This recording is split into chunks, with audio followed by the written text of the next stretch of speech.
How LEGO Ninjago movie stacks up in the larger brick universe. Warner Brothers is taking a step forward with a LEGO movie not rooted in the same general universe as its predecessors. After a two-year break, the Warner Animation Group doubled down on LEGO movies in 2017. The 2014 release The LEGO Movie was a breath of fresh air, a goofy and charming story about the dangers of conformity as performed by the minifigures that kids and adults alike have played with for years. Earlier this year, Warner Brothers released a spin-off film, The LEGO Batman Movie. Anchored by Will Arnett's outrageously gravel-voiced take on the Caped Crusader that first appeared in the 2014 film. This weekend, Warner Brothers is taking a step forward with a LEGO movie not rooted in the same general universe as its predecessors, with the LEGO Ninjago movie. Creatively, at least, this choice mildly pays off while portending a possibly dimmer future for these films, though the LEGO Ninjago movie has its roots in a toy line of the same name as well as an animated series on Nickelodeon. The film ends up occupying a similar tonal space as its feature-length forebears.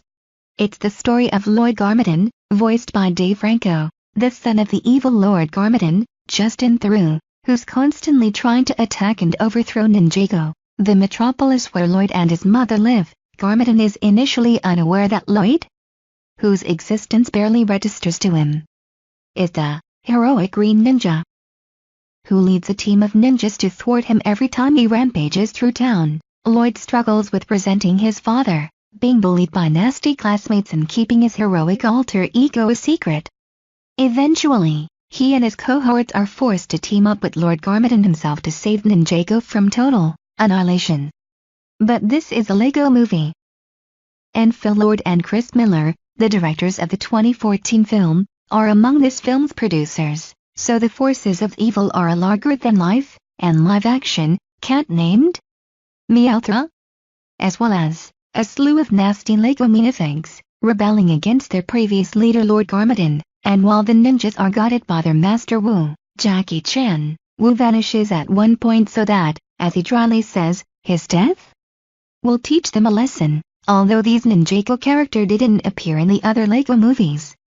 And vice versa, the LEGO Ninjago movie feels very much of a tonal piece with them. There are pop culture references aplenty, a tyrannical bad guy, a warped Heru-villain relationship, and a couple of scenes in live action featuring one of the film's stars.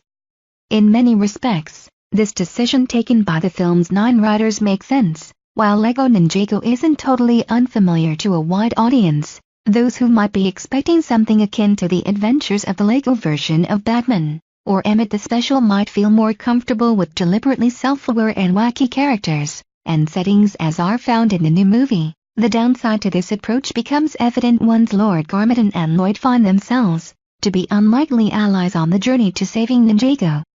Much of this movie is rooted in an overly familiar father-son story. Even if its genesis is an inherently silly take on martial arts and ninja-style battles, the gags arrive at a rapid-fire pace. But Lord Garmadon feels a bit too much like Will Ferrell's Lord Business, and the general father-son issues are so recognizable that the movie acknowledges it directly and frequently.